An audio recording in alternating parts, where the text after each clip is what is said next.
Greetings, imagination connoisseurs. Once again, it is I, your Duke of Dope Discourse, Robert Meyer Burnett. I invite you to watch and listen to the Designing Hollywood podcast, brought to you by Martika Ibarra and the great, legendary Hollywood costume designer, Marilyn Vance.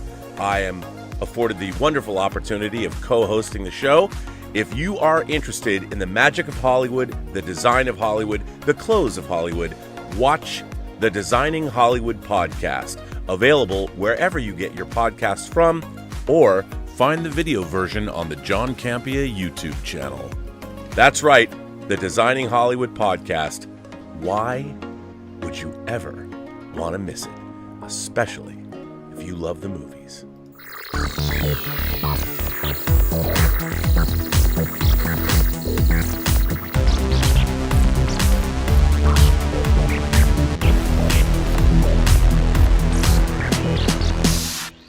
Well, greetings, imagination connoisseurs. Once again, to design your Duke of Dope Discourse, your master of fun and wonder, your viceroy of verisimilitude, and your pharaoh of physical media. And this show says it's with Burnett and Bastian. I'm just going to tell you right up front, in case you're here to hear last week's live chat recap, it's not going to happen. Not going to happen today, folks, because I'm left without a German. Not in the way Europe was left without Germans at the end of World War II. But I mean, I'm left without my favorite German. My favorite German, your favorite German, everyone's favorite German, Mr. Dieter Bastian, all the way from Saarbrücken, Deutschland. He's like close to the French border making cars, or whatever the hell he does when he's not on this show, buying movies that you don't want to watch. I don't know. No, we love him. And I don't know what to tell you, but he's not here. And he's not going to be here. It's not like I'm not trying to pull your chain.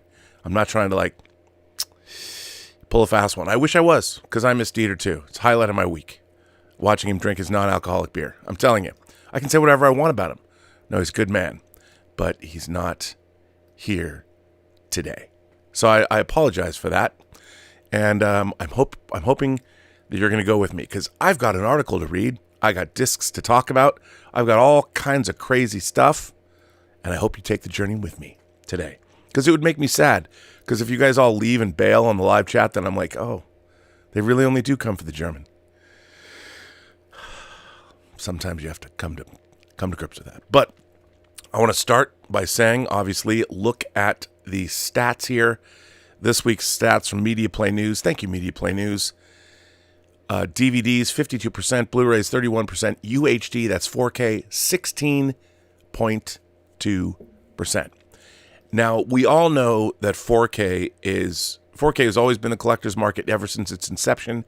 It is driven by the titles that are coming out. It's the beginning of the year.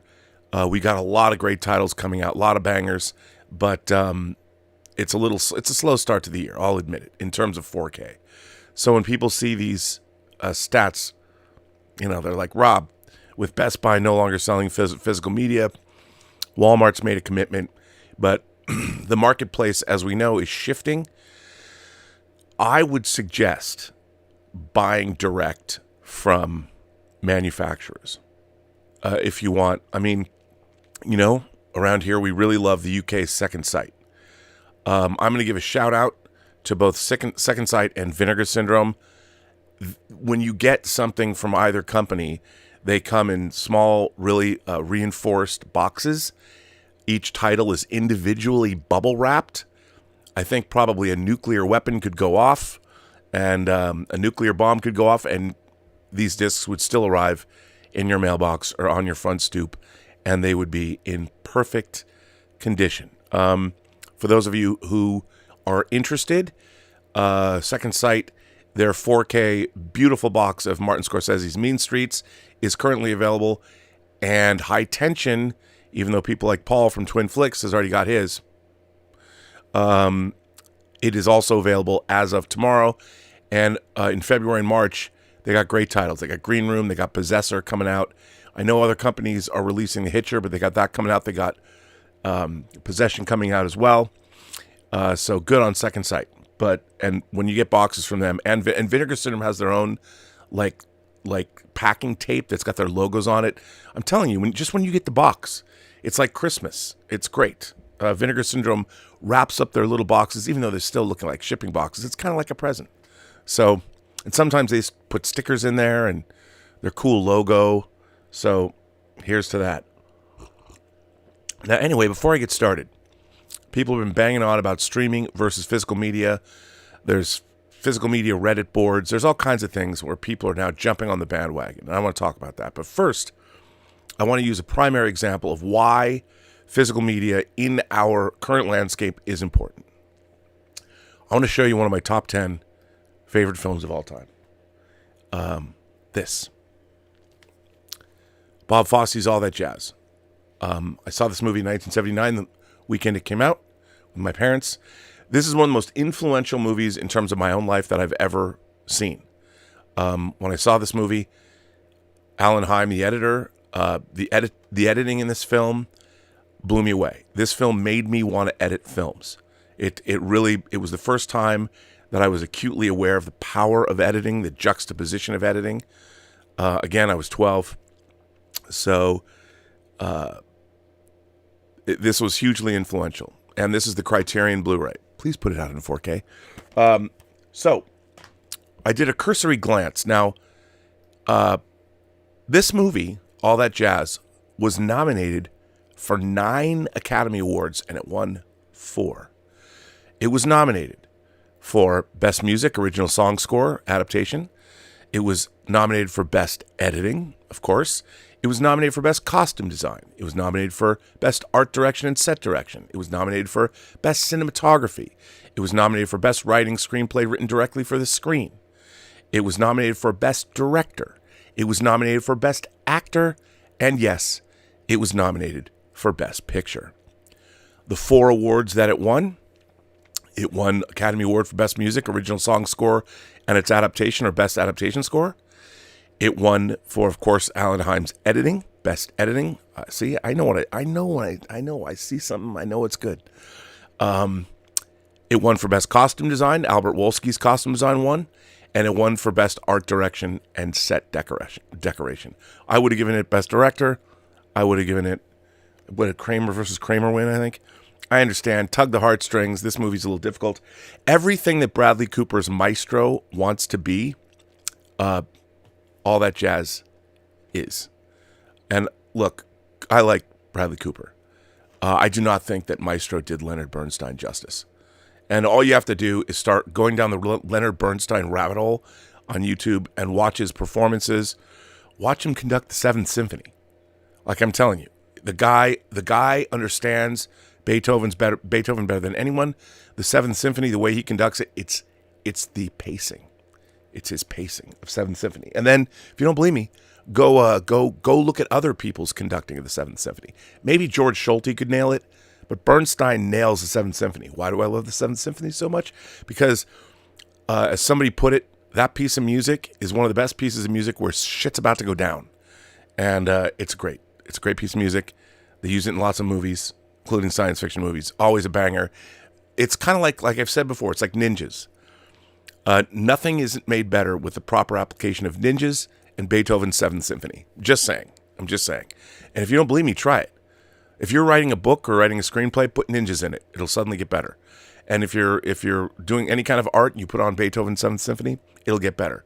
I've never seen anybody put the two together. I can only imagine it's amazing. If you put Sho Kazuki in it, brought Michael Dudikoff back, you can't bring Steve Jobs back, but, Sonny Chiba's still alive. Just try it. Just try it. The 7th Symphony with ninjas. It's an idea. But back to this. Then, and I know somebody's going to go, well, Rob, if you went to the high seas, you could find it. I'm talking about streaming. I'm talking about for the everyman. If you start doing a deep dive into Academy Awards history, or you've watched this show and you've heard me mention the movie, you want to go watch All That Jazz. All That Jazz is not available for streaming. That's what it says right here. Now, that's in the United States. Maybe in India, you can find All That Jazz. I don't know. But 9 Academy Awards, one of my favorite movies, not available. And, I guess you can, but the point is that streaming, if it's art, it should be out there, and it's a Fox movie. Well, it's a co-production between Fox and Columbia, but I'm sure that Fox has the distribution rights or some shit like that. It's locked up. Who knows? But you can't just watch it. And see, this is the problem with our analytics-driven capitalist culture. Now, I'm a capitalist. There's all these people running around going, oh, the capitalist and patriarchy's bad. No. Capitalism incentivizes people to do good work. Now, does the capitalist system, is it completely corrupted? Yes, it immediately gets corrupted because human beings are greedy. And I understand that. But capitalism works better than any other system. Collectivism does not work. It doesn't work because it doesn't incentivize the individual. We all want to feel special. Look at half the people online. Look at Gen Z. Me. Anyway, don't want to get into that political thing, but you know what I mean? It's like you can't not incentivize people to do work or incentivize people to innovate, to become entrepreneurs themselves. That's what capitalism does. I understand from an activist standpoint, capitalism bad. That's because activists are more interested in getting satisfied through their activism rather than innovating and creating something new that they've created out of thin air. But that's a story for another day. But you can't get all that jazz. And why? Capitalism. It's economics. For some reason, and not only that, it's like the people that run Warner Brothers that aren't Warner Archive. They are looking at spreadsheets and analytics, and they're making their decisions only based on those things. They don't know what all that jazz is. And I'll bet you dollars to donuts. But I was going to say, I bet your bottom dollar that tomorrow, no one's going to pick all that jazz to put on their streaming service. I bet they're not going to. So that's problematic. And what will happen is, I received a very nice email, or actually it was a comment on one of my streams last week. A woman said she loved the show. She loved this show. She loved other observation shows, but she was watching with her granddaughter. And I started talking about, rape revenge movies. Oops, I did it again. But some kind of genre that was wildly inappropriate for children. I want to say I apologize. I reserve the right. That's what we talk about. I mean, on this show, we buy a lot of exploitation titles. It's kind of to be expected. But I understand where she's coming from. Maybe we should have a maturity warning. But I think back to when I was like 11 and 12. I was watching wholly inappropriate movies too. Flipping between trying to get one glimpse of boobies on that, when you get the lock in from the cable channels for maybe 2 seconds, then boobs. So, maybe kids are much more puritanical today. I don't know why. On one hand they are, and on the other hand, your daughter's probably got an OnlyFans account. So what are you going to do? It's a crazy place. But still, these are economically driven decisions, and analytics are not the friend of classic cinema. They're not the friend of exploitation titles. They're not the friend of cult movies. And what's going to end up happening is, based on analytics and the masses, you're going to get a very homogenized culture that any kind of, it's what the Nazis wanted to do, get rid of all deviant art. Analytics is going to do that for us.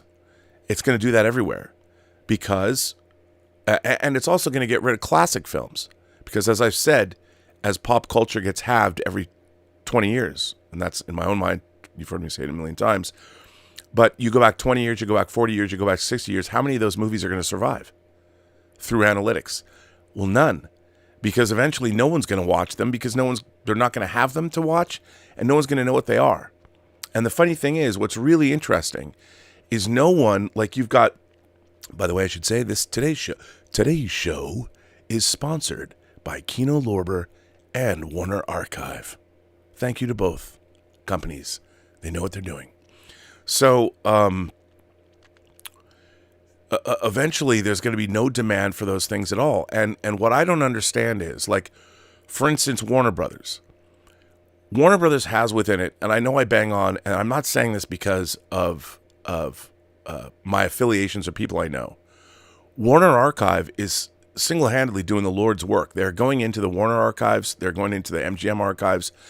And they are bringing forth movies that are getting the best treatments. They're getting the best transfers with the highest bit rates. They're getting classic art to go on their covers.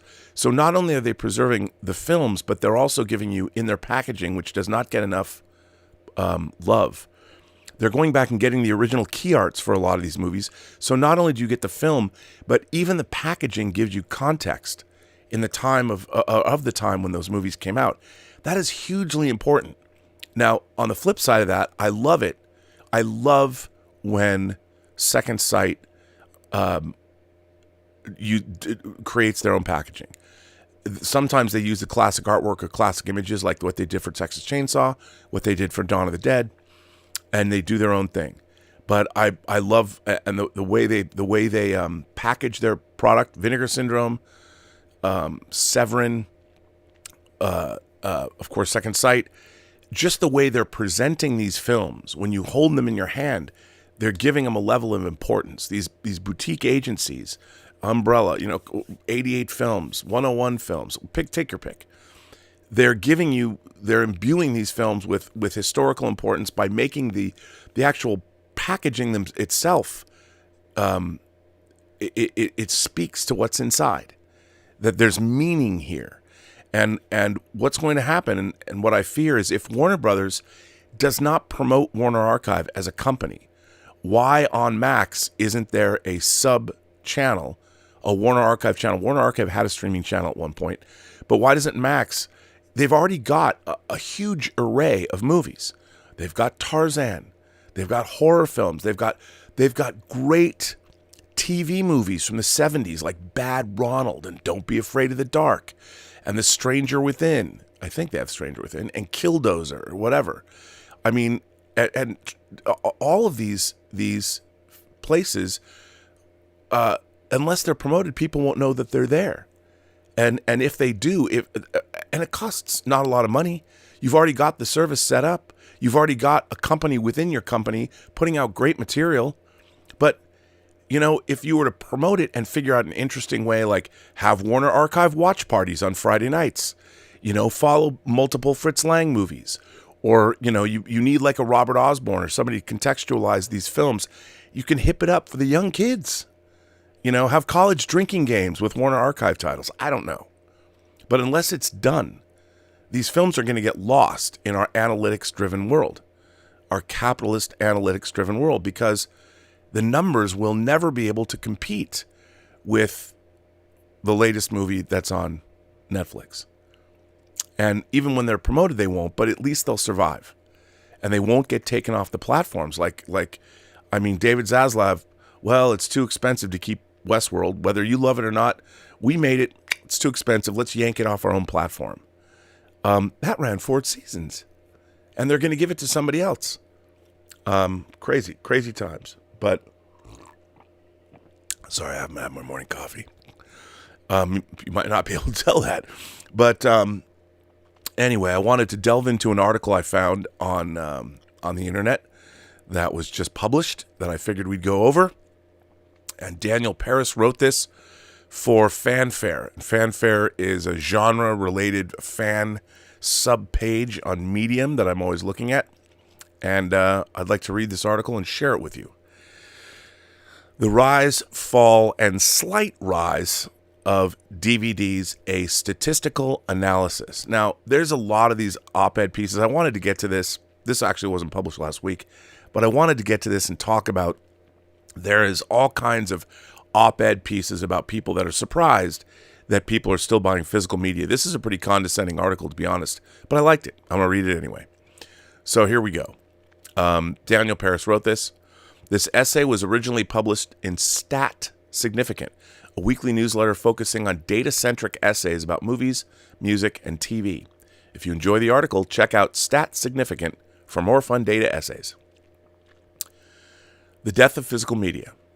The past year has been a disastrous one for physical media and a confusing one for me personally, marked by a series of ominous milestones. DVD sales decline. I assume he's meaning DVD, meaning Blu-rays, 4Ks, everything. DVD sales declined for the 16th straight year. In the first half of 2023, physical media sales in the U.S. decreased to 754 million, down from 1.5 billion during the same period in 2022. Netflix ends its DVD rental service. On September 29th, 2023, Netflix mailed its final DVD, marking the end to its 25 years of physical media renting. Best Buy ends DVD sales. In October of 2023, Best Buy announced that it was discontinuing DVD and Blu-ray sales both in-store and online starting in early 2024. And finally, the author of this article decides to start collecting DVDs. In November of this year, I informed my wife that I wanted to begin collecting DVDs, to which she responded, "Why?" There was once a time when people would buy movies twice, once at theaters and a second time for home viewing. Consumers could own their favorite films, and studios made tons of money servicing this demand. But over the past 20 years, physical media has declined to near extinction as streaming evolved into the predominant mode of home entertainment. And yet, recently, DVDs have experienced a minor revival, less as an enduring consumer good and more as a symbol of self-expression. If that sounds hokey or illogical, it's because it is. People, myself included, have chosen to forego convenience and economic practicality to fulfill an emotional desire.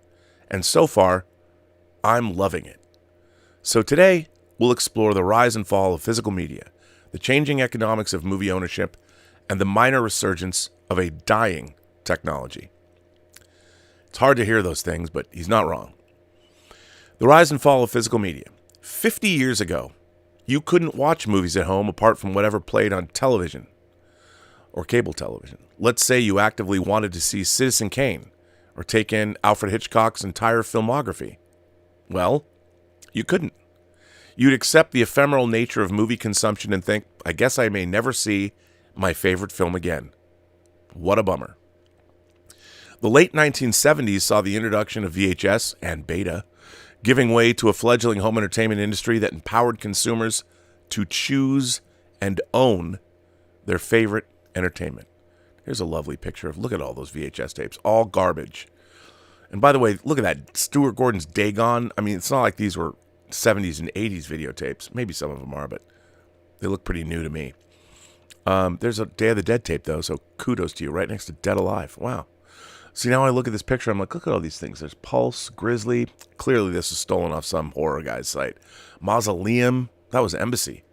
The late 1990s brought DVDs, which offered higher quality and interactive features.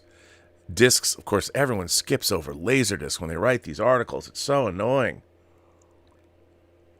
Let me just point out, the consumer Laserdisc market began in 1978 when the format was rolled out in Houston and Seattle. I know.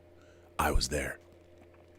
The late 1990s brought DVDs, which offered higher quality and interactive features. Discs swiftly overtook videotape as the go-to format for home entertainment, with DVD sales peaking at 16 billion in 2005. It was a better format. So here's talk about statistical analysis. Here's the U.S. home entertainment market by category, 1997 to 2005. And it shows here the diminishing returns of VHS and DVD and Blu-ray. VHS was always a shitty format. NTSC video sucked. And if nothing else, getting anamorphic transfers on DVD, progressive scan anamorphic transfers, that alone blew away VHS. Of course, people would say, well, Rob, there's still titles you couldn't get on DVD, Laserdisc, Blu-ray, or 4K that were only on VHS. It's true, there were.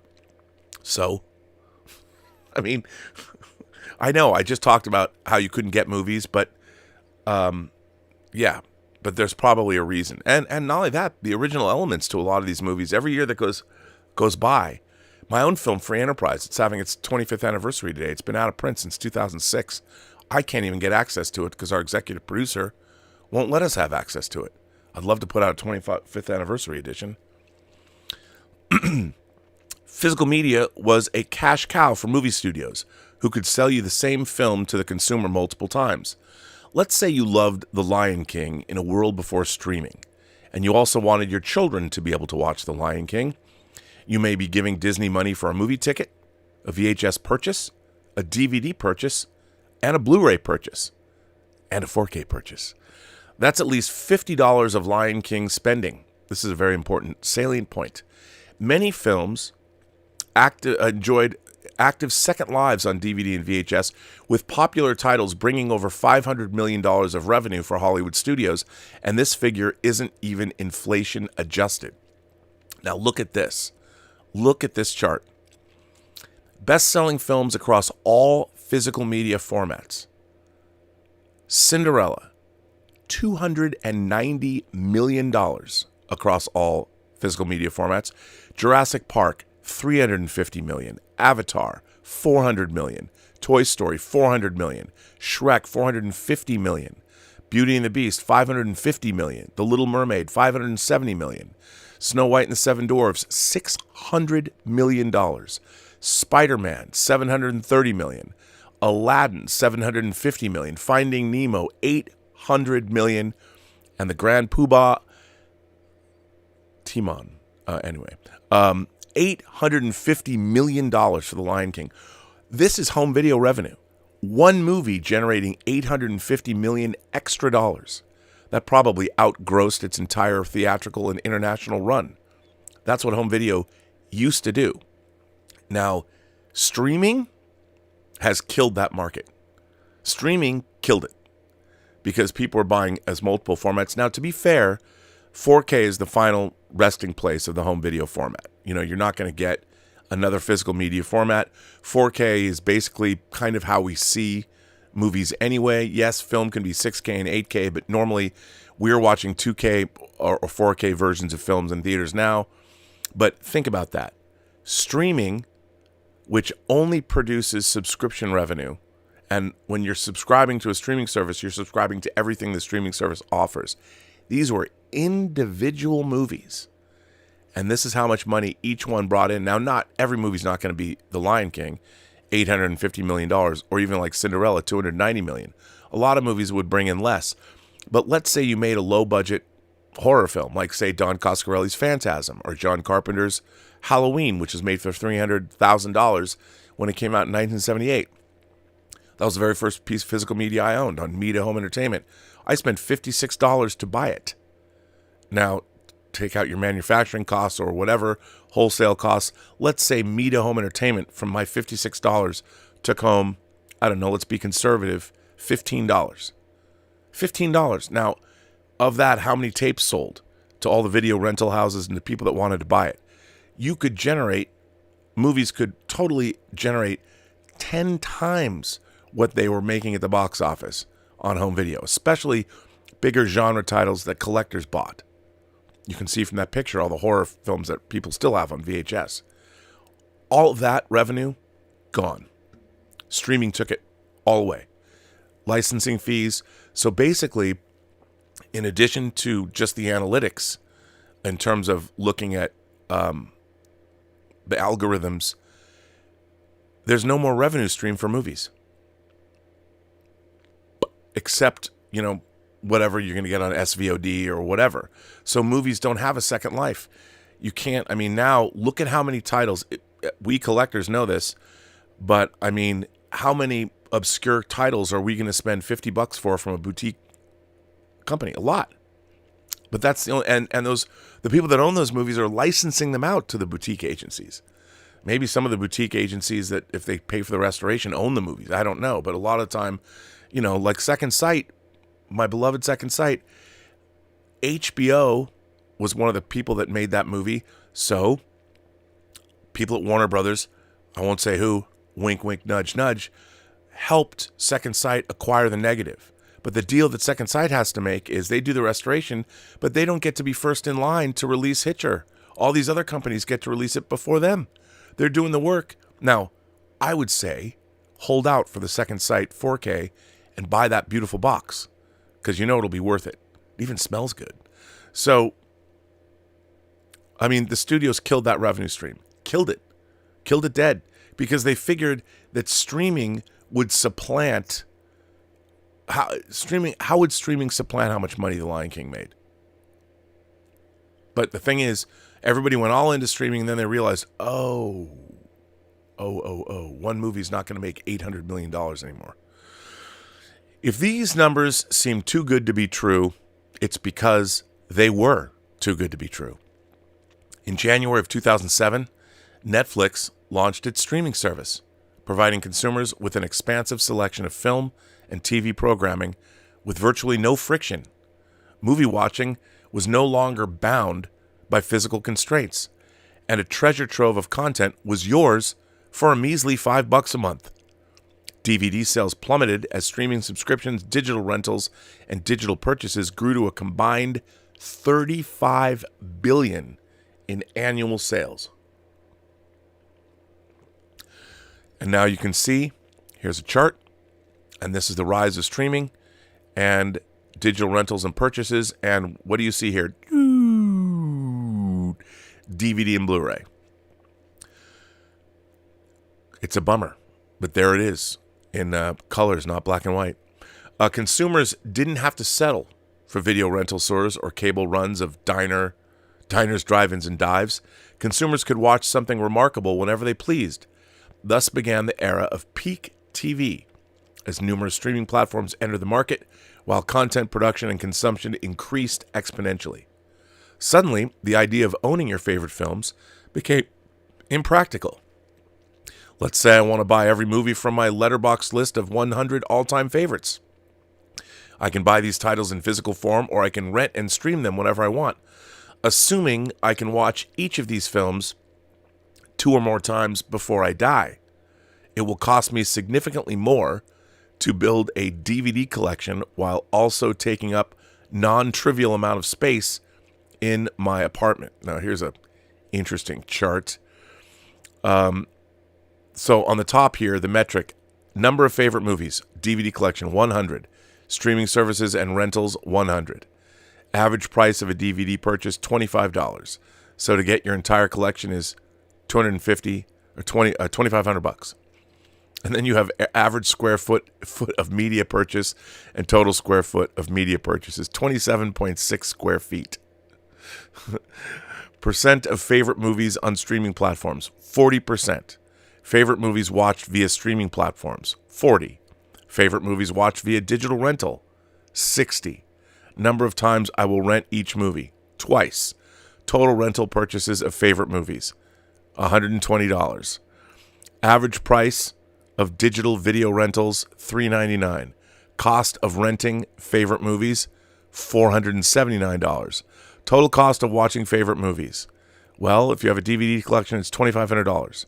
And if you do it via subscription services and rentals, it's $479. And the total square footage of favorite movies is 27.6 square feet. But if you do it with streaming and rentals, 0. Emotional value of purchasing my favorite movies, priceless. Emotional value of having a streaming subscription service and rentals, less priceless. I would say I like having this. Now, I understand he's making a very salient point. It costs a lot less money, and it takes up a lot less space. And what is it, Maria Kondo? Was that her name? She'd probably say, you don't need movies. Well, I would say, okay. But how about that I like them? I like following what movies are coming out. Criterion, do you know that this is Criterion's 40th anniversary? That's right. 1984, Criterion released its first 2 Laserdisc releases. What were they? Say it with me now. Citizen Kane and King Kong on CAV, not CLV Laserdiscs. CLV, not constant linear velocity, but constant angular velocity. So you could, it changed speed so you could watch still frames. Actually, it didn't change speed, but it was printed on the disc differently. Or maybe it did change speeds. I'd have to look into that. But I forget. But still, Criterion is 40 years old. And all that jazz, by the way, all that jazz when it first came out was actually on Laserdisc. It was. It was on magnetic home video. Da-na-na-na-na-na, started by Andre Blay from 20th Century Fox. And now I have it on Blu-ray. I'd like to have it on 4K.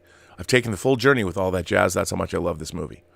But anyway, yeah. So, to collect DVDs is to embark on a path of financial inconvenience, and the economic reality is that streaming is cheaper, provides greater selection, and offers minimal friction. It's the superior format for most consumers. The discontinuation of Best Buy and Netflix's DVD programs was broadly seen as the death knell for physical media. Slate lamented, the death of Netflix DVD marks the loss of something even bigger. And The Hollywood Reporter wrote a eulogy for the era of physical media. And just like that, DVDs were an anachronism. A tool rendered wholly unfashionable by technological progress, much like 8-tracks, Blackberries, floppy disks, and pagers. And yet, physical media lives. While the retail demand for movie collecting has diminished, DVDs still prosper in a smaller niche secondary market, much like stamps, coins, and baseball cards. The second life of DVDs. The past 3 years have been tough for movie enthusiasts. Moviegoing suffered greatly during the pandemic and has been slow to recover. Stories previously produced for the big screen are more likely to be adapted into 8-episode series. Content is unlimited, yet these cultural products have no physical manifestation, floating around within the streaming ether. In short, it's been a weird time for the movies. In response, cinephiles have flocked to the internet and looked to the past. Letterboxd, which I'm on but never use, a social network for cinema nerds, offered film lovers a digital community for sharing and cataloging works, delivering an at-home substitute for the social experience of moviegoing. At the same time, many film nerds seemingly rejected the ubiquity and anamorphousness of streaming, favoring the tangible ownership of DVD collecting. In recent years, online communities centered on physical media and have experienced substantial membership growth, with Reddit groups dedicated to DVD ownership gaining hundreds of thousands of new members. Here's a chart. DVD collection, Criterion Collection, Letterboxd, and Boutique Blu-ray, all rising. These communities allow hobbyists to connect over a passion outside the mainstream, offering tips for finding and purchasing titles, as well as a forum for showcasing DVD collections. Tuesday pickups, I always see this stuff. And what's really interesting is people seem to be picking up things willy-nilly, which is good. You know, if that's what you're going to do, that's great. The collapse of DVD sales channels has rendered physical media a collector's pursuit. Online searches featuring DVD for sale spiked in mid-October after Best Buy and Netflix disowned their physical media operations as purchasers began scouring the internet for other markets. And here is the search volume for DVD sales over time. And this makes a lot of sense because when you can get things, there's not a lot of places to go buy them. You search online because that's the only place you can get them. And here you go. And you can see searches for DVDs have gone up. eBay, the world's largest platform for trading memorabilia, has significantly benefited from retail's abandonment of physical media. A recent report from Self on the best items to sell on eBay in 2023 found DVD and Blu-rays to be the third highest selling category. Which is insane. Sorry that thing got moved. So look at this chart. Why is this happening? What buttons are being pressed? I don't know. This is weird. Sorry about that. I had this all set up and things going crazy because my phone fell on my keyboard. So here's the best-selling items on eBay in 2023. Collectible card games. Look at that. 5.44 million. Books, DVDs, and Blu-ray. 1.65 million. Can you imagine? I mean, those are secondary market sales that are not going to the studios. That's pretty amazing. eBay's DVD listings constitute a bizarre market bifurcated into two distinct product offerings. One listing type features sellers indiscriminately offloading box full of Blu-rays for less than $2 a disc. There you go. On the other end of the spectrum is an upscale market for collectors interested in high-quality cases, slipcovers, beautiful artwork, steel cases, and of movies mastered in 4K like this copy of The Social Network, which I really want to buy. Unfortunately, you can't buy it because it was only part of the Columbia Collection box set. That means somebody had to break apart their box set, but I would too at $73. But you know what? I'm not going to. And a fourth Columbia box set comes out next month. Get your pre-orders in now. Unfortunately, this collectible is priced at $73. Oh my stars and garters, $73. Wow, that's amazing. Jesus Christ, newbie. Unfortunately, this collectible is priced at $73, which is the equivalent to around 5.5 Chipotle burritos and is therefore too much to spend on a dying media format. Or is it? Herein lies the perpetual dilemma of this absurd hobby. On the one hand, I want to own this aesthetically pleasing physical representation of my all-time favorite movie. By the way, you've heard me say this before, The Social Network is one of the most rewatchable movies ever made. Just want to say that. Yes, even more so than To Live and Die in L.A. On the other hand, I could rent this film 18 times if I didn't buy this DVD. Yeah, but it wouldn't look or sound as good, and the sound mix is a banger. Should I indulge myself or be a rational actor? And why am I doing this in the first place?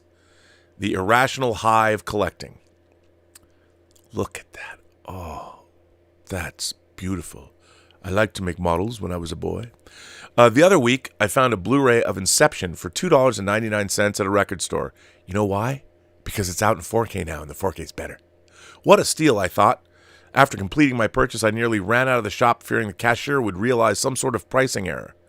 Standing outside the record store holding my prize, I couldn't help but rejoice. What idiots would price this so low? I snickered to myself. I was smitten. And then standing there, holding a relic of a dying technology, I realized that it was I who may not have been the idiot. $2.99 was a fair price for something most people considered junk. It was at this point I got a bit sad. But then I took the movie home, and I watched it. There was something inexplicably wonderful about watching a film that I owned. I love knowing that the movie is physically inside my apartment, and I enjoy looking at my DVD collection, marveling at the cases for prolonged periods of time, like Gollum from Lord of the Rings. And Gollum came in packaging for Lord of the Rings if you bought one of the collectible versions of the original DVD extended editions. That Gollum was made by Weta. That said, I'm deeply conflicted about this newfound hobby. I write articles where I rigorously quantify things, and this collector's pursuit is quantifiably foolish. I do not believe that my favorite movies will disappear from streaming services. Wah, wah, wah, wah. Wah, wah. Really? Really? Really? I don't think you're thinking this through. Anyway. That I'm single-handedly preserving film history as Guillermo del Toro has suggested. That DVDs offer better video or audio quality, and if they did, I'm not sure I'd care that much. Oh my God, people. You sound like a woman. People are like, what? Look, man, I wrote it in free enterprise. Women don't care how a song or videos look or sound as long as they can sing along to the lyrics. I understand there are females in this audience, and they are different. But most people don't care. Not just girls, but everybody. Just like this dude just said. That streaming is terrible and will eventually fade away. That other people should do this. You do not believe that. I have one more reason for collecting physical media. Movies have been a big part of my life, and I want to own the things I love in material form. At times, I feel as though I'm an 8-year-old collecting Pokemon cards, questing for a holographic Charizard. Forming an emotional attachment to a piece of cardboard or a DVD case is a bizarre thing. But is it wrong? I don't think so. Perhaps it's best to suspend my cynicism, to stop quantifying everything ad nauseum, and simply enjoy the thrill of caring about something. Amen. Now, I'd like to say once more, this was written by Daniel Paris, and it was in Fanfare, which is it's not a subreddit, but it's part of Medium. Now, I like this article because, you know, he quantifies things that I think we all do think about. By the way, I forgot to put this article in the description, but I'm going to add it to the live chat. So there's the article if you'd like to read it and take a gander at those charts some more. Here's the thing, and go with me on this. It's going to seem a little weird. I look at the whole thing like movies before television existed. So basically for the first 50 years, the first half century that movies existed, when you had to go to a movie palace and you'd sit down and somebody actually had to take reels of a movie and put them on a projector. And projectionists used to have to change, you had changeovers. That's why you had cigarette burns in the corners of the movies. Kids don't know what that is now. Go back and watch Drew McWeeney's episode of Masters of Horror, Cigarette Burns, directed by John Carpenter. They literally made an episode called Cigarette Burns that was about that very thing. And if you watch Fight Club, boop, you'll know what that means. But so anyway, so they had to do that. There was a ritual behind watching a movie, at least for the projectionist. There was God in the projection booth making sure you had the images presented to you. Now, I would say that there's something ritualistic, like this is a totem, and like, why does Criterion choose when they choose jewel cases? Well, these aren't jewel cases. That's a jewel case. But when they choose to put them in boxes, they've got a little bit of an oversized Blu-ray box. It's clear, And while Criterion, and look, you've got your double discs. They usually have an inner sleeve with something going on there. Everything that you see in Criterion and a lot of the boutiques labels are in themselves art forms. I mean, so it's not just some package that's generic. It doesn't just say movie on it, like from Repo Man or something. It actually has meaning. Like, they thought about it. The people at Criterion have a design department that figured out, like, what is the spine going to look like? Are you going to use the actual film's logo? A lot of the time they don't. This is the actual logo of the movie that appears at the beginning of the film, and they use it on the key art for the film.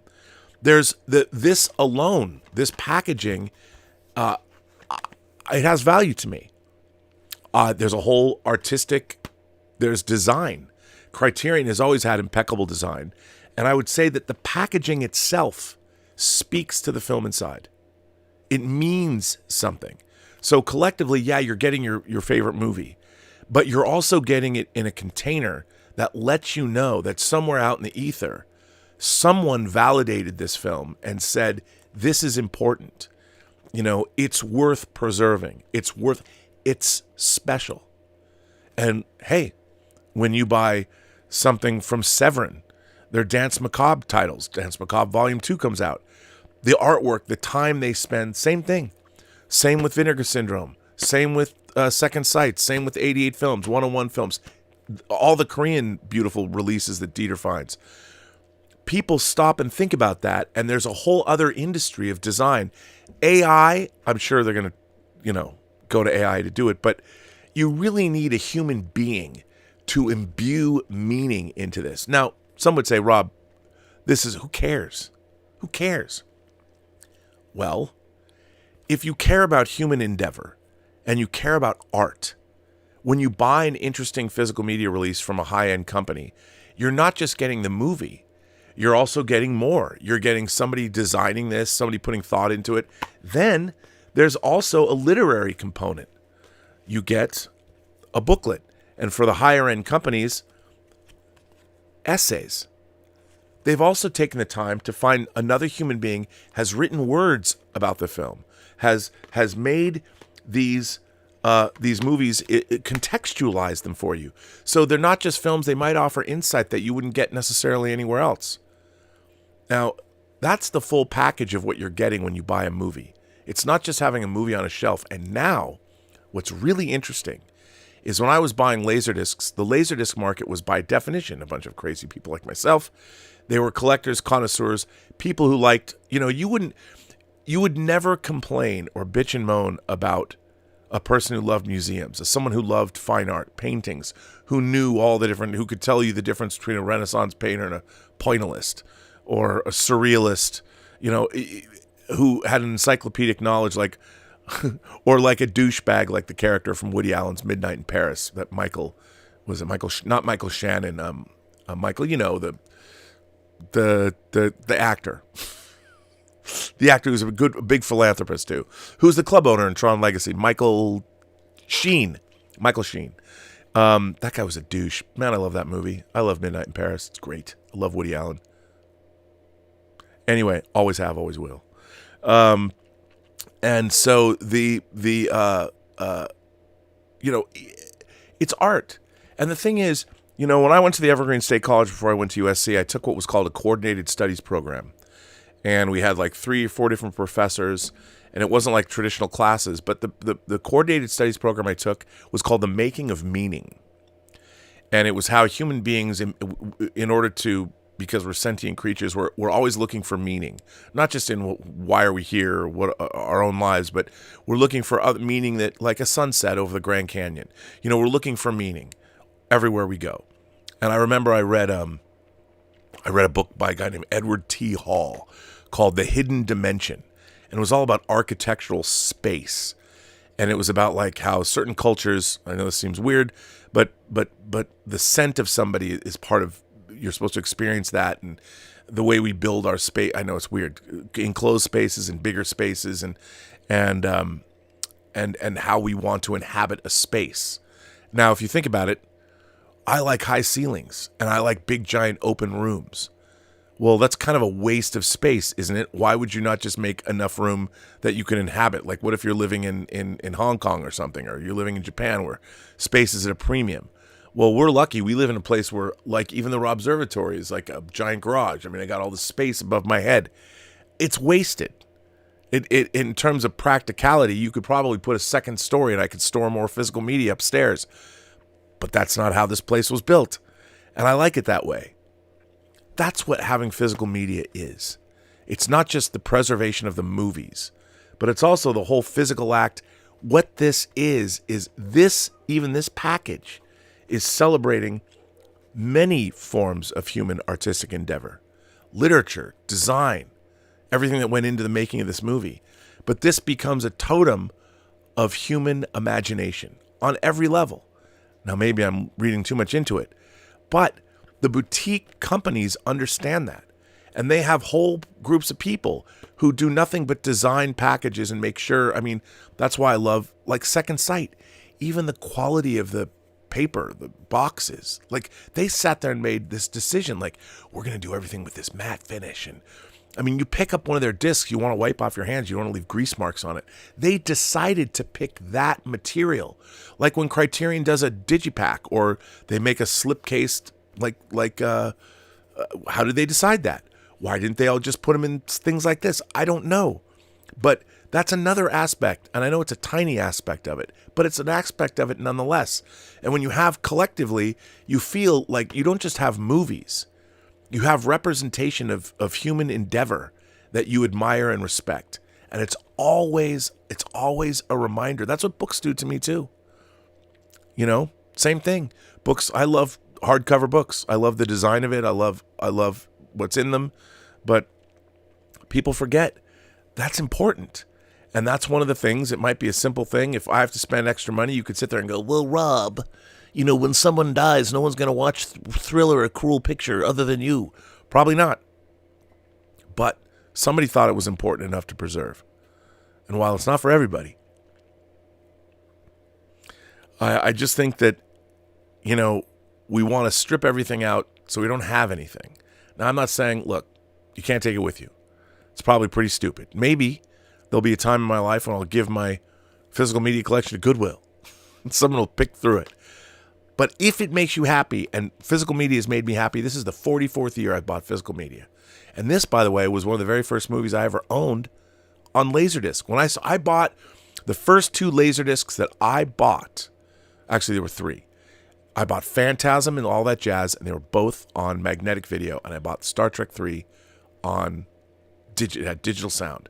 I bought Star Trek 3 on Laserdisc in anticipation of getting my first Laserdisc player. I got in 1985. It was a CLD 900 combi player. It played Laserdiscs, and it was the first player that Pioneer made. First player in the world that played both Laserdiscs and CDs.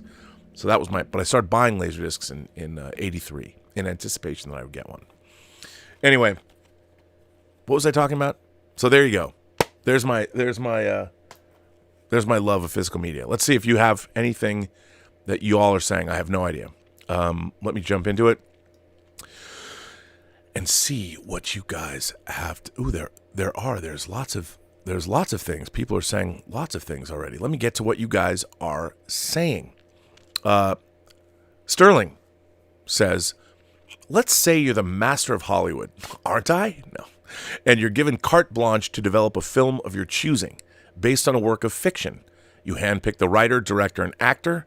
What do you make, and who do you get to make it? Well, first of all, I would like to say that I myself am working on 2 projects based on books that I've written the scripts for that I want to both direct. So, self-serving. I'm not going to say what they are, but me. But to answer your question, here's my answer. If I had an unlimited, if I could make anything I wanted right now, I would make Donna Tartt's The Secret History. I would get Steve Zalian to write it, or maybe Robert Bolt if he's still around. I'd get Steve Zalian to write it, and it has to be directed by David Fincher. That's what I would do. Donna Tartt's The Secret History. It was her first novel.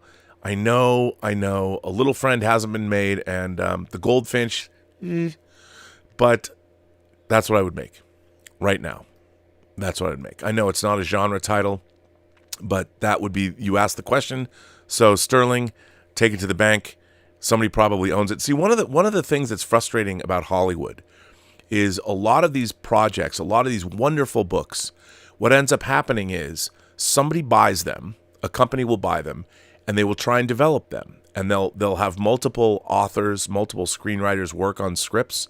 Studios do this a lot. And what ends up happening is the studios end up spending literally millions of dollars in development costs on these projects. And what ends up happening is, well, now they'll run the analytics and they'll be like, well, will The Secret History do well theatrically? Can we make it as a theatrical movie? And there's so much money against the development of that title. Say it's $5 million, say it's $10 million, however much money it is. It makes it economically not... How do you do that? Because you have to recoup those development costs. And that's what happens. That's why Star Trek The Motion Picture cost $44 million, because they had been developing Star Trek Planet of the Titans with Philip Kaufman early in the 70s, in the mid-70s, and then they developed the Star Trek Phase 2 TV series, which they had built sets for. Well, those are sunk costs. And so when they make Star Trek The Motion Picture, they have to pay the studio back for their development costs. And the studio wants that money. That's part of studio accounting. So it's like, well, we spent, I don't know, $10 million on this already. We need to get that money back. So that gets rolled into the budget, which makes the budget go higher. And it makes something economically difficult to make. So a lot of these famous novels that haven't been made yet, I don't know how much. I'd read that Gwyneth Paltrow had bought the rights to Secret History when it first came out. I don't know how many people have taken a crack at that. I'll tell you a movie that probably will never get made. Watch them announce it. But Logan's Run, the remake of Logan's Run, they have spent an incredible amount of money hiring directors, screenwriters. Bryan Singer was going to make it with a Christopher McQuarrie script back in the mid-aughts, and it never happened. And he prevised most of the movie, so you could actually watch his version of Logan's Run. And so that is unfortunate. It happens a lot. And when that happens, some of these great projects disappear. Like my beloved Greg Bear's Anvil of Stars and The Forge of God. Phoenix Pictures, Mike Medavoy's Phoenix Pictures were controlling that project. As anyone who knows me knows, if I could make a TV series, a science fiction TV series that would run between 5 to 7 years, I would want to do, you don't have to do The Forge of God. You don't. You just do Anvil of Stars. Anvil of Stars, they've tried to adapt it. I've read multiple versions of the scripts. And the problem with Anvil of Stars is everybody has to they're like, well, we have to do The Forge of God first. You don't. And you got to do it as a series. Mark my words. But, someone's going to run along and go, oh, really? And then, there's a very powerful producer I talk to all the time about getting projects. He looks into the projects and somebody else owns it. One of my favorite modern horror projects I would love to see get made. Glenn Duncan's The Last Werewolf. Ridley Scott's company has owned that project for how long? I don't know if they've ever had anybody write a script for it. That's a banger. That should be either a series or they should make all 3 books. And who knows? Thank God, Greg Nicotero is making Robert McCammon's Swan Song. Swan Song is 40 years old? And anybody who's read that book knows, if you read The Stand, you read Swan Song. And back in the day, and now they just announced the TV show. It took 40 years. And now all the people that, read Paperbacks from Hell when they were kids, like myself, all of those are getting made now. I want to make Robert McCammon's They Thirst. I've wanted to make it since I read it at summer camp in 1981. Maybe now somebody will finally get to make it. Anyway, Our next super chat is from Dieter Bastian. See, the German's here anyway. Dieter says, "Hey, Rob, and all Let's Get Physical media lovers, I'm there in spirit, listening in the background, and did send you a little video. The live chat will not be forgotten." You did? I'll have to look. Justin Toner says, "Hey, Rob, did you hear that this week MVD and Eureka announced that they have signed a distribution deal bringing Eureka's award-winning Blu-ray catalog to North America? Very cool news." Yes, Justin, I read that. It'll be interesting to see because, remember, the UK is a different territory. So, like Valley Girl, for instance, which you can actually see right there, that has the special features that Dave Parker, Greg Carson, and myself produced. That was released by Eureka, but it came out from Shout Select here in North America. So there might be rights issues between what Eureka can bring to the States, but it is very exciting nonetheless. I was going to bring that up. Philo Beto says, "Rob, talk about Meet the Applegates. Where did it go?" Well, that's one of those genre films that's interesting. Meet the Applegates. Let's see who owns Meet the Applegates. But I would say that's a genre movie. So for those of you who don't know, you had Ed Begley, Stockard Channing, Dabney Coleman, and they're actually insects, right?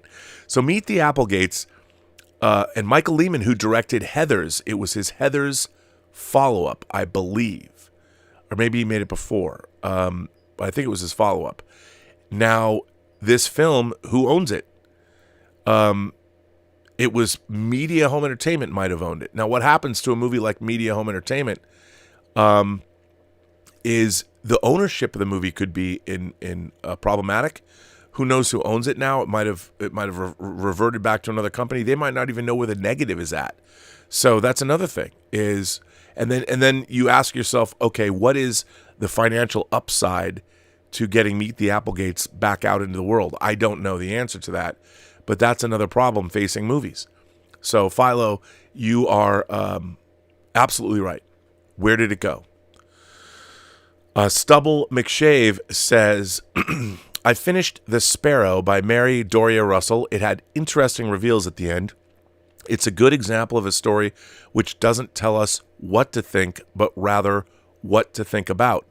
It would be interesting to have a discussion on the implications." For those people who have never heard of The Sparrow, they've been trying to adapt The Sparrow for a long time. I keep hearing that it's going to get made. For all of you religious folks out there, The Sparrow's worth a read. I would absolutely read The Sparrow if you can. If you have the means, I recommend picking it up. It's a really great book. I liked it. Vic says, "I just got 4K Aliens, The Thing 78. You mean The Thing 82? 78 was Invasion of the Body Snatchers, but The Thing 78, Star Trek 1 through 6, and the Criterion Princess Bride. Can you suggest where to buy Free Enterprise? I saw a DVD on Amazon. Also, there was an extended version. Is there a Blu-ray? Keep on keeping on, brother."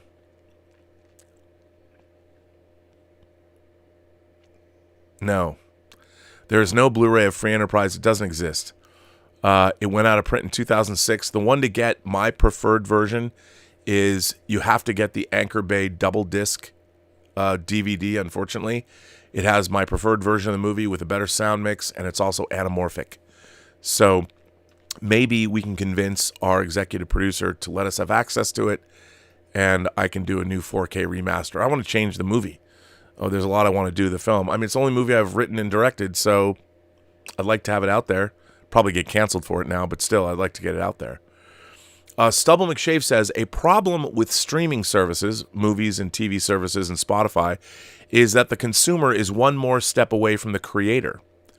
This is a good point.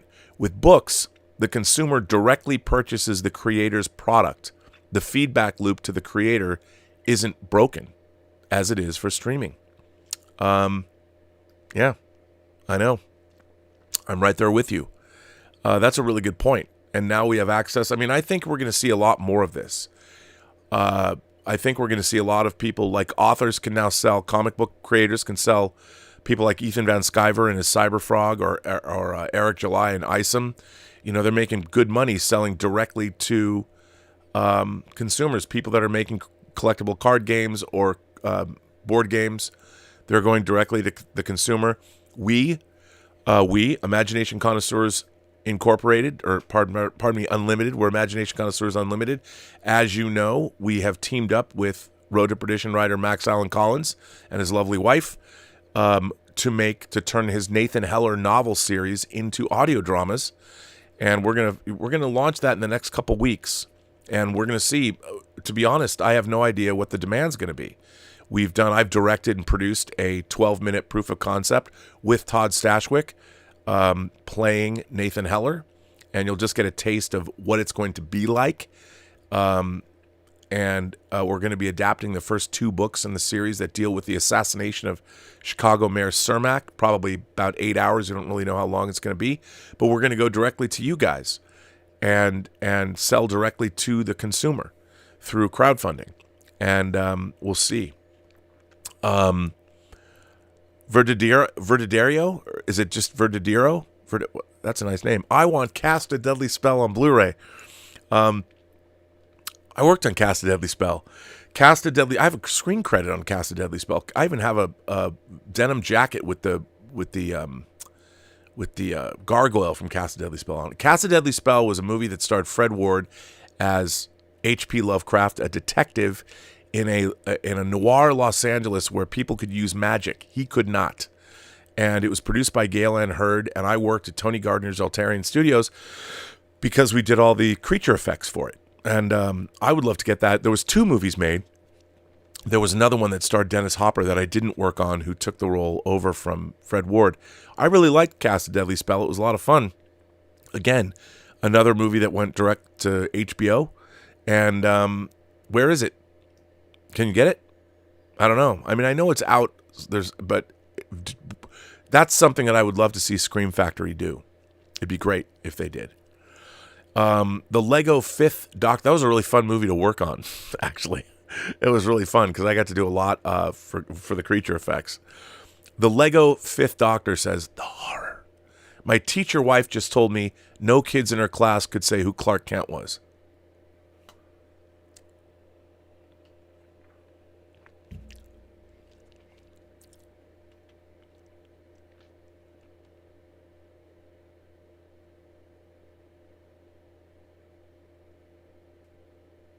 No, your screen hasn't frozen. The fuck. You know, it's interesting. And now, I don't know if I'm looking back with rose-colored glasses into the past, and maybe it was just because of my interests. When we were kids, had a broad base of knowledge that I feel very few people have today. Like, I meet people that are in their 20s, and unless they're ensconced in sort of this world, the movie pundit world or whatever, there's a lot of people that just basic pop culture knowledge, they don't have it now. And I've often puzzled over that. Like, is that because schools just aren't teaching a broad base of knowledge? But, you know, if you were interested in the world, and I think part of it is because, like, for instance, 2 things. I had a paper route. So I developed a newspaper habit from an early age. When I was a kid, I read the entertainment section, and I loved the op-ed part of the paper. I would read the A section, and then I would read the entertainment section. But I loved the op-ed stuff, and then that's part of the reason I got a paper route. It was like one of the first jobs that was open to me at like 11 or 12, and I had a paper route, because I liked the newspaper. So, you know, it's like, I can read Joe Bob Briggs' column before anybody else. And that was part of the reason, you know, I can get the newspapers early and see what movies are opening on Friday. That literally was the motivation. I had 53 houses on my paper route. Sundays sucked. Let me tell you, Sundays I had to make 2 trips, which was bogus. But it's weird. Like, there's just a general broad base of knowledge. I mean, learning geography, for instance, like I don't remember all the capitals of the world, but like I can tell you where every country is. I can point and go there. There's people that don't, like, how do you not know? And part of the reason was I had a globe. So, you know, when I would play Star Trek, I'd have they're going to a parallel Earth. My model Enterprise, I would orbit the globe. I used all the balls that were in my house that were the size of a basketball, a soccer ball, a globe. Anything that was that size became a planet at some point when I was a kid playing. You know, dun dun dun. You know, you had to pull into standard orbit. dun dun dun dun dun dun dun dun. You know, whatever. Maybe that's just me. Do kids even do that anymore? I did. Why do kids not know who Clark Kent is? And that's so weird because there's so much, I mean, animation. I guess kids aren't watching. It's weird. And you know what? They're not. They're not. And we were watching things that were in front of us. That's the big part, is that kids are choosing what they want to watch. When we were growing up, things were just in front of us. Like certain TV, before we had cable, whatever was on, we'd watch. And if you were waiting for something to come on, you'd watch the last 15 minutes of whatever it was. And a lot of the time, it was like the news. I remember waiting to see That's Hollywood come on at on a Friday night. I think it came out at 7 or something, or maybe it was Thursday. And you'd always have to watch the news before That's Hollywood started because it was syndicated. So you'd still have that 7 to 8 hour that had syndicated programming of some kind on it, and you'd get things like That's Hollywood. But before I got to wait for the news, so you just turn the news on and watch whatever was there, and you'd learn by osmosis, I guess. I don't know why kids don't know these things, which I think makes people less interested in the world around them. Like when you go out into the world, it's like, oh, there's this, and if you just know, if you have a cursory general knowledge about the world around you, it makes the world around you more interesting. So when you go out, there's more interesting things to see. You know, Robert Giachinta, or Chinta, Robert Chinta, Giachinta, is it Giachinta? I think so. That's a cool last name. I've been reselling DVDs and Blu-rays from thrift stores for a while now, and it paid my whole college tuition. Those eBay stats make total sense. Wow. Your whole I believe you. What a great way to... Kudos to you, sir. I don't have any alcohol, but if I did, I would drink to you. Love it. Alexander Wilson says, Rob, have you watched the Korean drama Moving? I haven't. Moving on Hulu yet? I'm telling you, it was terrific. And as many people as possible should watch it. Everybody is telling me. I keep forgetting. Whenever I go to Netflix, I'm like, what is that thing? Moving. I got to watch Moving. I promise I will watch it. Finished Reacher. I know Reacher wasn't as good as the first season. I loved it. I don't care. I love those people. I love his team. I know it's interesting because that was, I think, the first season of Reacher was the first book in the series, and this season was the 11th book in the series. But I understand that they wanted to give him an ensemble and a team so they could draw on those characters later. I understand. I get it. Alexander Wilson says, as a huge professional wrestling fan, I was thoroughly disappointed with Iron Claw. Knowing the real story was very nuanced and had a lot of intricacy. The movie was almost like a PBS educational movie with the dad being the ultimate villain. Also, the Ric Flair portrayal in Iron Claw was probably the worst acting I've seen this year. My crowd busted out laughing when the actor started speaking. It was Razzie level bad. It was almost disrespectful. I've heard that. I have to watch Iron Claw because I'm interviewing the costume designer for the Designing Hollywood. By the way, last week I dropped 2 Designing Hollywoods. I think both of them are worth watching. Woo! It's so weird when it does that. Obviously, Greg Fraser, who shot The Batman and Rogue One and creator and the upcoming Dune 2. He shot Dune 1, won an Academy Award for it. I interviewed Greg Fraser, and I interviewed Ellen Moroznik at Universal Studios, who did Oppenheimer and Wall Street, and Fatal Attraction and Basic Instinct. She's great. I have a mad crush on her. She's a little older than me, but hey, what can I say? So yeah, check those out. Those are really great. And I'll be interviewing the costume designer for Iron Claw this week. Tracy's here. A World in Pajamas. Hi, Rob. Hope you're well. Dieter was probably watching the meteorite hit the German atmosphere last night.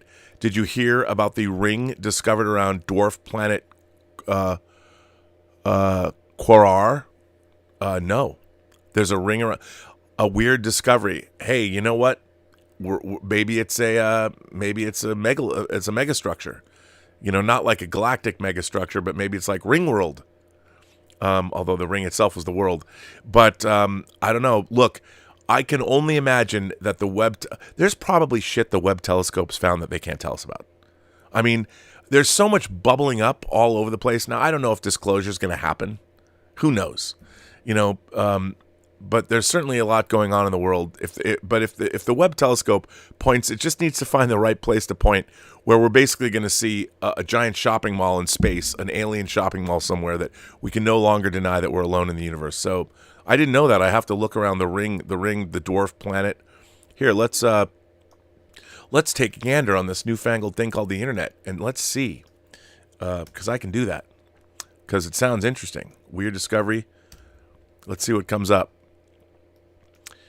Well, here you go. This is from the European Space Agency, the ESA. ESA's CHEOPS finds an unexpected ring around a dwarf planet, Quaoar. I don't even know how to pronounce that. But this is from back in August. During a break from looking at planets around other stars, ESA's Characterizing Exoplanet satellite mission has observed a dwarf planet in our own solar system and made a decisive contribution to the discovery of a dense ring of material around it. This is in our own solar system? The dwarf planet is known as Quaoar. It's Quaoar. The presence of a ring at a distance of almost 7.5 times the radius of the planet opens up a mystery for astronomers to solve. Why is this material not coalesced into a small moon? The ring was discovered through a series of observations that took place. I got to read this. Wait, there's a dwarf planet in our solar system? I need to find this out. What's going on? See? Tracy knows what's up. Adventure Square says that Clark Kent comment seems to speak as much of a lack of enthusiasm for entertainment and its history than anything. The big companies need to jazz up the multitude of IPs they own and keep them alive. Well, I mean, look, we're also, there's a massive changing landscape in entertainment. People used to, we grew up looking outward. We looked out toward entertainment. Now everyone's looking in. Everyone wants... And we're the center of our own media empires now. We're curating what we want to watch. We only watch what we want. And I think that I don't think a lot of people are discovering it's not. There's so much out there. There's so much out there. It's almost like nothing's out there. It's a cacophony of noise, and there's so much out there. How do you cut through that noise? And I think that's one of the problems with the IPs. If the IPs aren't great, here's the thing: everyone thought people would just buy off on an IP. Like, oh, if it's Star Wars, people will watch it. That's corporate thinking. That's analytics. That's analysis. All that. That's algorithms. That's their thinking. If it's Star Wars, people will buy it. What they have forgotten is that the product still has to be great. You can't. An IP isn't enough. People aren't stupid. They liked IPs because the IPs were great. That's why they became IPs. And then it's always a law of diminishing returns.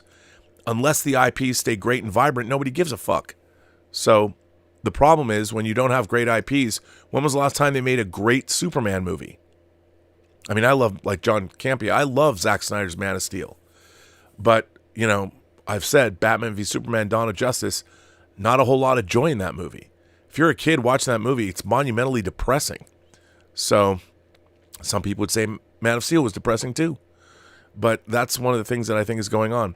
Alexander Wilson says, also, what were your thoughts on the Napoleon movie? I thought it was terrible. It was very disappointing to me because I was really excited about after seeing it at CinemaCon. I am going to wait and watch the 4-hour version. And the only reason that I will give it the benefit of the doubt is because I was really disappointed in Kingdom of Heaven when I saw it in the theater.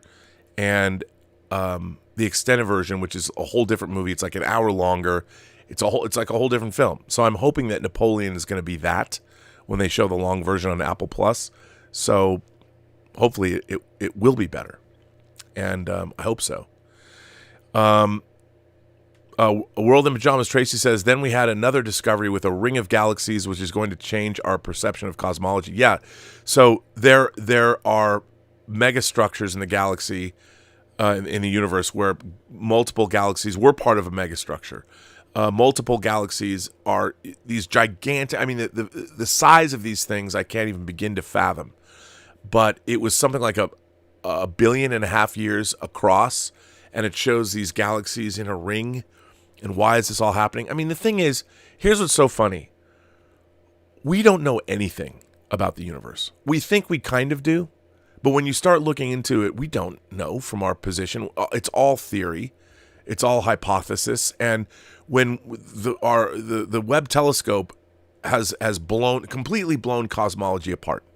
Not all of it, but traditional cosmology and the structures of the universe and what's out there and how things work, we don't know.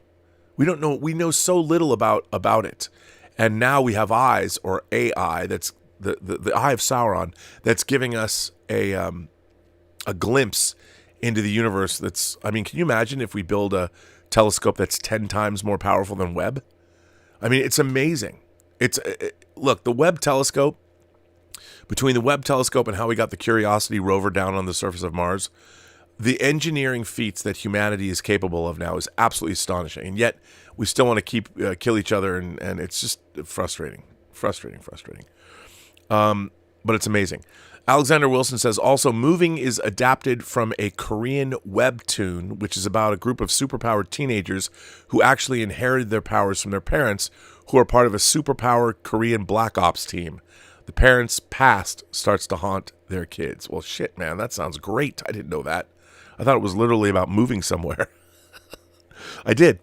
But anyway, yes, I'm going to watch that. Let's get to the news, shall we? That doesn't mean, let me just make sure that I'm going to check in on people over in the, let's see if I'm missing something. I want to go back. Robert Giachinita, right? Robert, that was your 20th super chat on a live stream. So Robert, thanks for that. I appreciate that. Man-O-War 665, the neighbor of the beast, has been an imagination connoisseur for 31 months. Well, thank you, Man-O-War 665, neighbor of the beast. I appreciate that. That's very nice of you. I appreciate that. So, first of all, let's go to the news, shall we? First of all, we're going to start with, I got to tell you, now,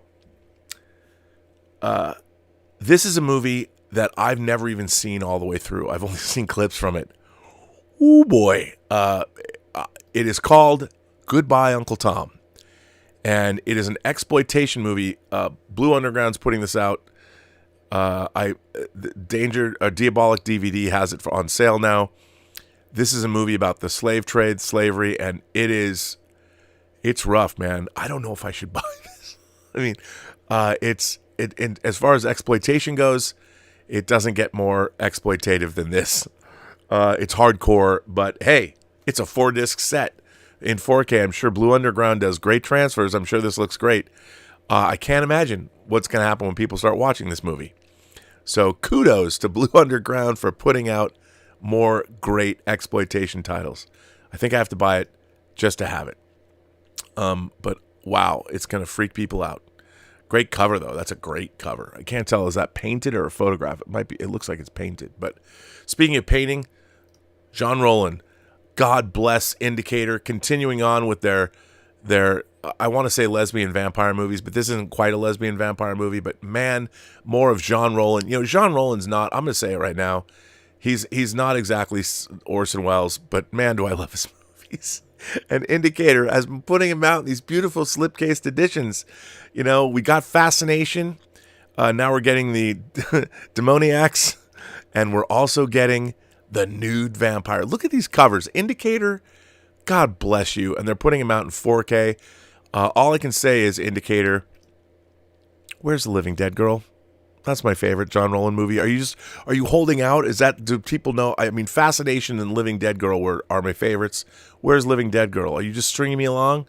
But thank you, Indicator, because you're doing a great job. Now Indicator is delving into Mexican genre fare. Mexican. Now, these aren't in 4K. They're only in Blu-ray. But look at this. Santo versus the Riders of Terror. Now, I am not up on my Mexican genre films. I used to see Santo movies on TV when I was a kid, but I really don't know a lot about them. But these are must-buys for me. Can't wait to watch these.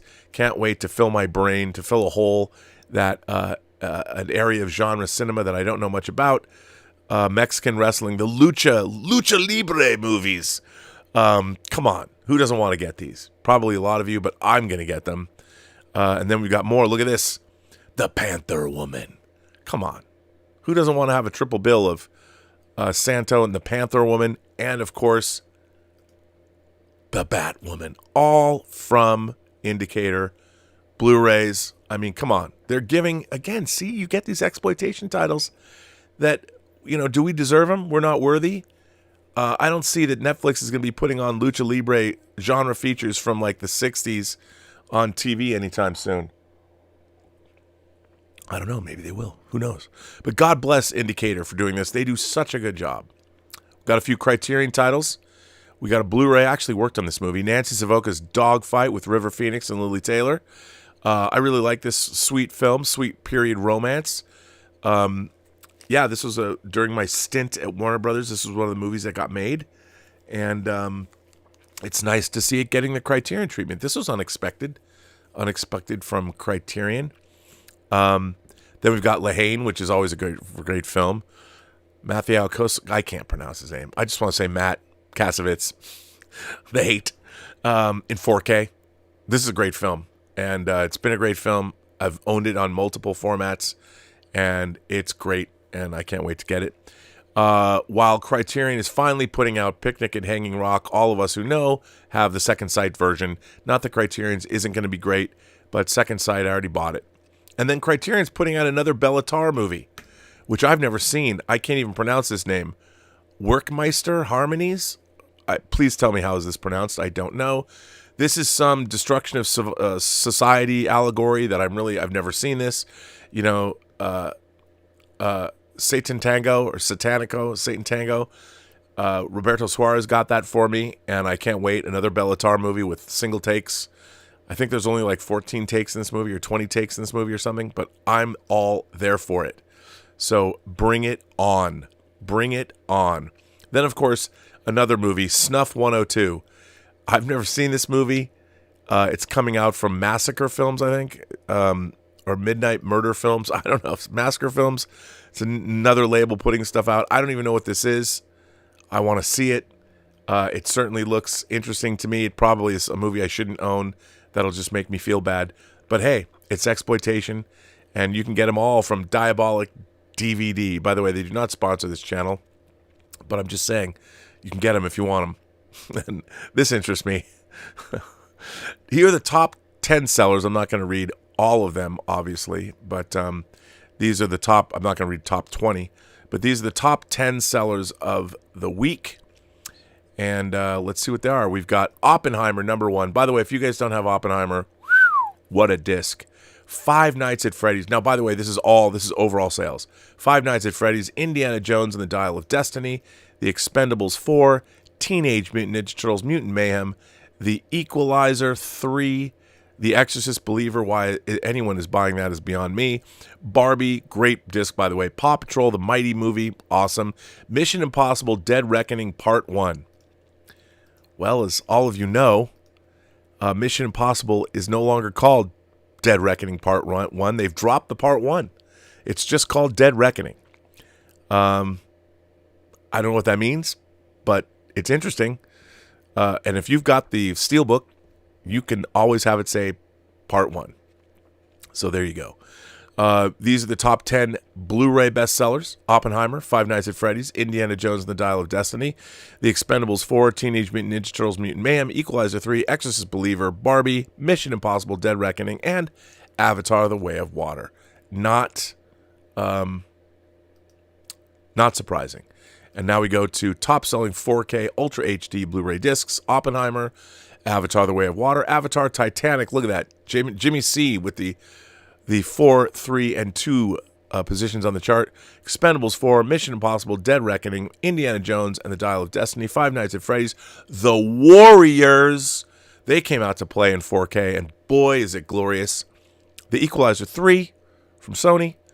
So there you go. There is the top sellers of the week. So that's exciting. Now I bet you want to know what I got this week. Here's the thing. Didn't get much. I didn't buy any physical media. I I just got media from our sponsors. I got media from Warner Archive and from Kino Lorber, and I'm going to get into that and show it to you. So World in Pajamas has been a member of the channel for 16 months. By the way, I know we didn't have a member call yesterday. Roberto was saying that they were having ice storms and his internet was spotty. So hopefully we'll be back next week with a member call. Kevin, who's been a member for 27 months, an imagination connoisseur, Kevin goes on to say, I just received my original Miami Vice TV script from 1987 in the mail. When you have your members chat, I'll show it off. It's so effing cool. Kevin, that is cool. What episode is it for? I'd be very curious. Now I want to know. That's very cool. Nicely done. So, yeah, that's very cool. So let's see. What did I get? First of all, I got a package from Kino Lorber, and thank you, Kino Lorber. And what I like, this is, in a way, this is kind of a themed package, sort of. So this is really interesting. This is a movie that I've never seen called The Outside Man. And it stars Roy Scheider. And this is a movie about a hitman, like a rich guy who hires a hitman to take care of a problem he's got. And then hires another hitman to kill the first hitman. So no one knows about what happens. And it sounds really great. There's audio commentary on here. But what's great is Anne Margaret, Roy Scheider, and Angie Dickinson are in this.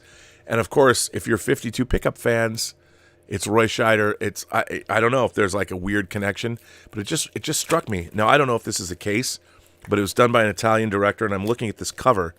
And I'm going to open it live for you people on this stream to see if there's a reversible cover, because something tells me there might be. There is. I know. See, look, you know what I was talking about? This is what I was talking about. This is what Kino Lorber does. Kino Lorber will, and this is a badass. Look at this, man. Look at this cover. Come on. The Outside Man. So and I bet, like, and I don't know who Jean-Louis Trintignant, I can't even pronounce his name. If you kill the most powerful man in organized crime, they've got the rest of your life to get you. That's awesome. What a great ad line. So there you go. The Outside Man. Don't know anything about this movie. Have not seen it, but looking good. Then I would say that it's war. War is the theme of what Kino Lorber sent me. William Holden, Cliff Robertson, Vince Edwards in The Devil's Brigade. I remember seeing this movie when I was a kid. I haven't seen it since then. God bless Kino Lorber for giving us that, which is great. One of my favorite directors, Norman Jewison. This is a very funny movie. Carl Reiner, Eva Marie Saint. The Russians are coming. The Russians are coming. They certainly are. Nothing's changed. This is Norman Jewison. So they're putting that out. And then this, oh my God, Robert Wise. If you're a Crimson Tide fan, they mentioned this movie in Crimson Tide. Clark Gable and Burt Lancaster and director Robert Wise. Yes, that Robert Wise. Curse the Cat people, Robert Wise, the man who edited Citizen Kane, the man who directed co-directed West Side Story with Jerome Robbins, the man who made Day the Earth Stood Still, the man who made the Andromeda Strain, and say it with me now, Star Trek the Motion Picture. Run Silent, Run Deep. One of the great sub-movies ever made. I love this movie. I watched this movie a lot when I was a kid. I watched this movie with my dad the first time. It was on TV. We watched it together, which is awesome. And then finally, an Oscar-winning movie. Kudos to Kino Lorber. Coming Home. Hal Ashby's Coming Home with Jane Fonda. And my mom took me to see this. And, of course, John Voight and Bruce Dern are in this, too. There's a pretty explicit sex scene in this movie, and I watched this movie with my mom. And my mom was taking us to these movies in the 70s, like Coming Home, Deer Hunter. Let's go see another Vietnam War film, kids. Thank you, Mom. But at least she took us. So this is actually a very, very good movie. It did win 3 Academy Awards. Best Actor, Best Actress, and Best Screenplay. So this is a prestige title coming from Kino Lorber. And I don't know if it has a reversible sleeve. I wonder if, you know what, since I have you all here and since I want to know, I wonder if Run Silent, Run Deep does in fact have a reversible cover. Let's see if it does. It might not. It might be disappointing.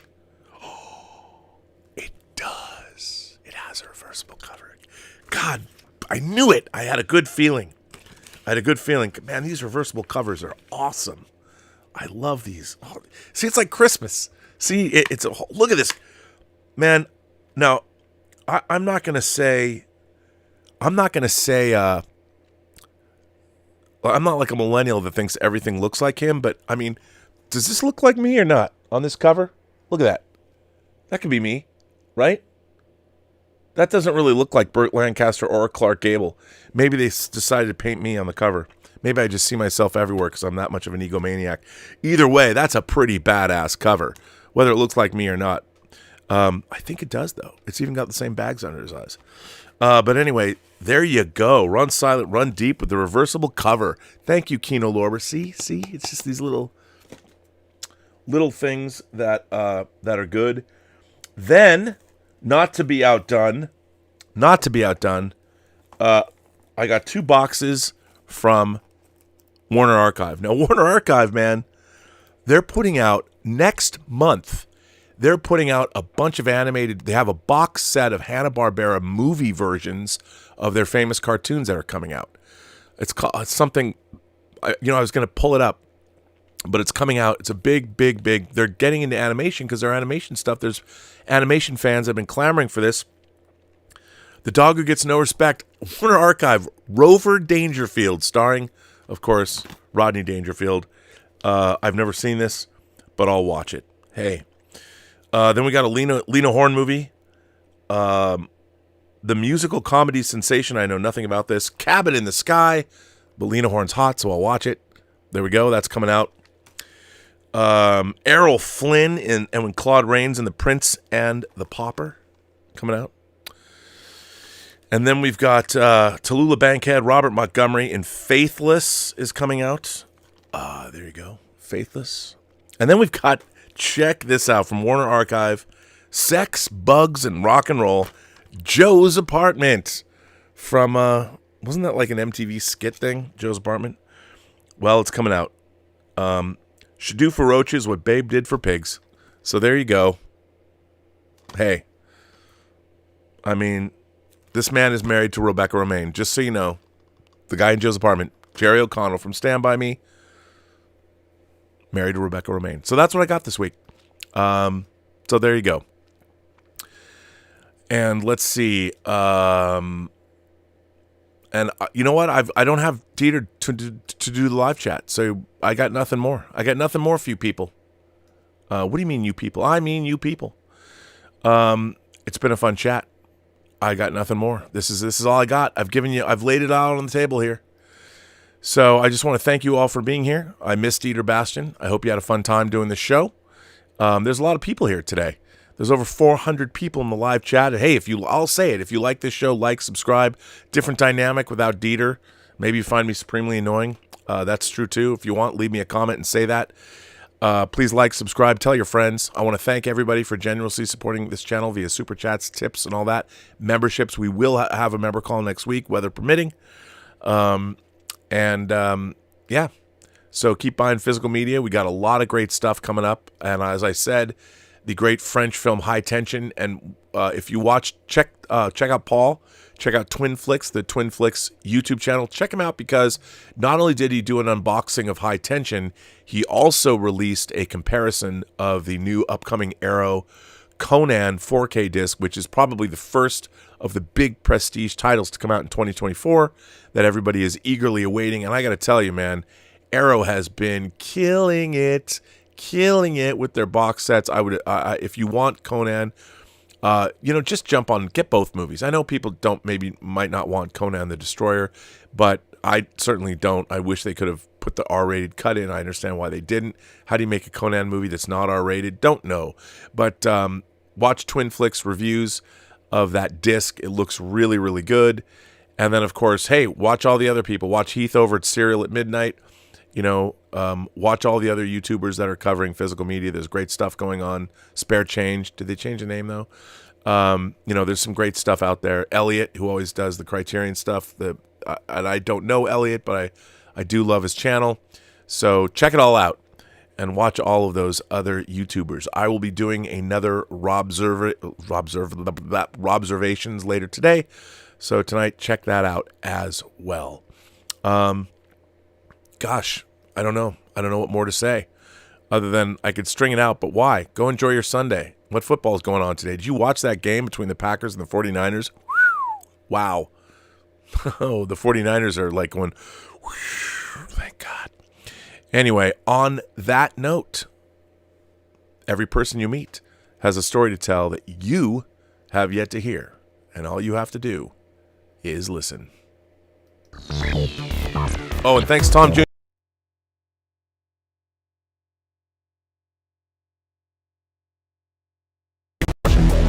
But, yeah, so I thought Tom Jr. Jackson did a great job. Thanks for moderating, everybody. Great to have everybody here. I'll just keep letting this play till I'm done talking. Justin Toner, thanks for being here. Lord Toth was here. I said Lord Toth.